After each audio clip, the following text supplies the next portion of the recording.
Looking at the stars on the line here, ready for the start of stage one of the Friends Live Tour of Britain. Dowsett was there for Movistar, also Sir Bradley Wiggins of Team Sky, the defending champion, and Mark Cavendish riding on Omega Pharma Quickstep out to try and reassert himself at the front by winning the sprints. Well, it was a problem for Mark Cavendish early on when his shoe plate seemed to come loose, and he stopped and fixed it quickly behind the team car. Cavendish resumed his place in the peloton. Then we got to the first sprint of the day for the Yodel Direct Sprint Jersey competition, and it was the Italian who had wings on his wheels, Sonny Colbrelli, that took maximum points ahead of the Welshman John Mould. Richard Handley in the black for Rafa Conda JLT coming over the line in third place. Now then, we were heading on to the first climb of the day at the top of Parliament Street, and it was Handley in the black strip that tried to give the rest a slip, but a reaction from the local man, McNally, swept past Handley to take the points off the top of the climb. So obviously McNally keen to try and win the King of the Mountains here. So that was the Skoda King of the Mountains. Well, the peloton at this stage didn't seem too bothered. The tempo was high, but they were allowing the breakaway group to be around about 1.5 minutes clear. Once again, the Italian. It was Colbrelli looking for more points on the line. Same result as the previous one. He was ahead of Mould and Handley coming over the line third.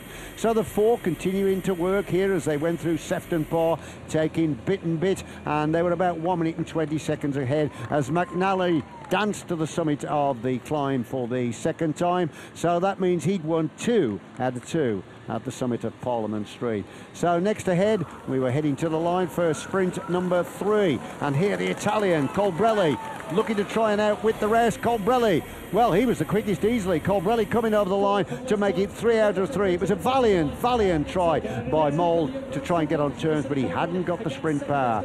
So 3 sprints out of 3, the Italian got the Yodel Direct Sprint Jersey tidied up. This is the final ascent now of Parliament Street, and once again it was McNally that was showing the rest that he had the greater firepower. Handley in the black, riding for Rafa Conda JLT, well, following him closely, but he couldn't get round him, and so it was the local man that got to the crest of the climb to pick up the full point. So he'd had a full house as well. Now this is the catch, and it was down to Netap Endura in the blue. They were the team that did the damage and finally made the junction, bringing the whole field together. And as the line was getting nearer, with about 300 metres to go, it was Adam Blythe that started the lead out, but he faded, and it was Marcel Kittel that had the last say. Kittel winning the stage and claiming the first yellow jersey.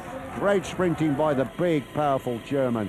So there it was, confirmed stage victory to Kittel ahead of Colbrelli, and Ruffoni third. That is the overall classification.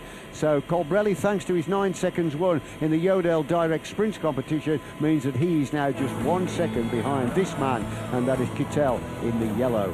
Great stage here in the sunshine in Liverpool that brought out masses and masses of people to support the event. But the man that had the last say was the big, powerful German, Marcel Kittel, overall leader of the Tour of Britain after stage 1.